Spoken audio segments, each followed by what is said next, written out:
Oh, j'ai besoin de rien, j'ai pas besoin de quelque chose, ça va, mon business tourne très bien. Je vois tout le temps cette objection. Et je vais t'apprendre comment tu peux la traiter très facilement. Comment traiter l'objection j'ai besoin de rien par message. Donc déjà, on va appliquer la règle qu'on utilise toujours, c'est-à-dire la règle de embrasser, recadrer, questionner. La phrase que j'aime bien utiliser, c'est celle-ci.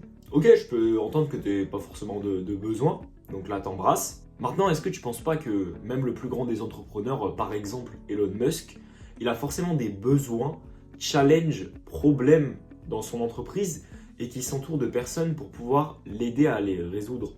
Donc là, tu mets une comparaison à côté pour que dans son cerveau, il se dise, ok, donc si je veux devenir comme Elon Musk, enfin, ou comme un entrepreneur à succès, je dois pouvoir changer mes points de vue et me laisser faire aider par les autres, ceux qui sont spécialistes dans leur domaine. Donc tu vois, il va cogiter dans sa tête.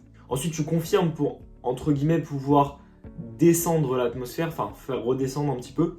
Comme par exemple, tu peux dire, du coup, juste après que tu aies dit ces phrases-là, tu dis, après c'est le jeu de l'entrepreneuriat aussi, hein, c'est de pouvoir du coup régler des challenges, des problématiques dans son entreprise et voilà, pouvoir s'entourer de personnes, c'est le but et le jeu de l'entrepreneuriat. Hein. Donc là, tu vois, tu fais redescendre l'atmosphère et tu finis par re-questionner. Qu'est-ce que tu en penses de ça? Ou tu peux même aller plus loin et lui dire, si on n'avait aucun problème, challenge et besoin dans notre entreprise, on serait tous déjà multimillionnaires. Enfin, je sais pas ce que tu en penses, tu vois, et tu dis ça en rigolant à la fin. Et là, du coup, tu re-questionnes en même temps à la fin, ce qui fait que l'atmosphère va redescendre, et là, il va pouvoir du coup se rendre compte que, ah ouais, c'est vrai que j'ai peut-être des besoins. Et il va penser à ses besoins. Il va penser à qu'est-ce qu'il peut faire qu'il aurait besoin d'aide. Qu'est-ce qu'il peut faire dans son entreprise? Ok, bon, c'est vrai qu'Elon Musk il a forcément des besoins. C'est vrai que là-bas je suis pas à 100%, tu vois. Ok, il est peut-être à 80, 70%, ok, il est peut-être pas mauvais, tu vois. Mais ok, je suis pas à 100% là-dessus. Ok, il va se mettre ça en tête. Et là, en général, il va te dire, ouais, c'est vrai, voilà, c'est vrai, t'as raison, tu vois. La plupart du temps, il va te laisser poser les questions que tu veux lui poser. Sinon, s'il ne veut pas tout simplement, là, tu peux recadrer et puis tout simplement, tu redis quelque chose dans ce style-là important. En fait, juste recadrer, lui dire concrètement, est-ce qu'avec tout ce que je t'ai exposé, tu penses que tu n'as vraiment pas de challenge, de besoin et de problème dans ton entreprise? Et voilà, tu vois, tu lui dis juste ça et tu peux recadrer en même temps. Et si malgré ça, il te pose toujours une objection comme quoi, mais non, mais moi j'ai pas de besoin de ça, c'est l'ego là. Du coup, tu sais que c'est l'ego qui parle. Et donc là, l'ego, c'est une autre objection à traiter. C'est pas pareil, donc du coup, tu peux traiter la nouvelle objection.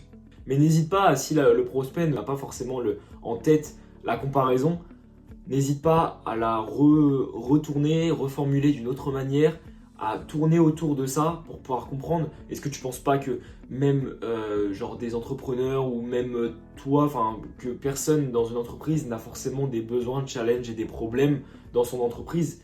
Genre que tout le monde est 100% nickel dans son entreprise. Tu vois, tu peux lui poser ça pour lui faire comprendre la psychologie et lui faire comprendre vraiment précisément ce qui peut bloquer dans son entreprise et qu'il y a forcément quelque chose derrière.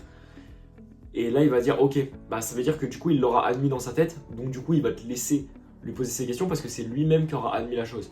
Laisser le prospect admettre les choses. C'est à lui de parler, c'est à lui de prononcer ces mots.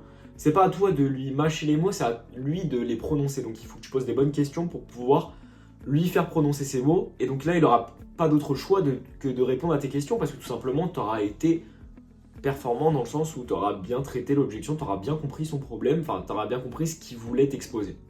Je vous remercie d'avoir pu visionner cette vidéo sur comment traiter l'objection de je n'ai besoin de rien. Je vous laisse et je vous dis à demain pour une prochaine vidéo. Salut, c'était Nicolas.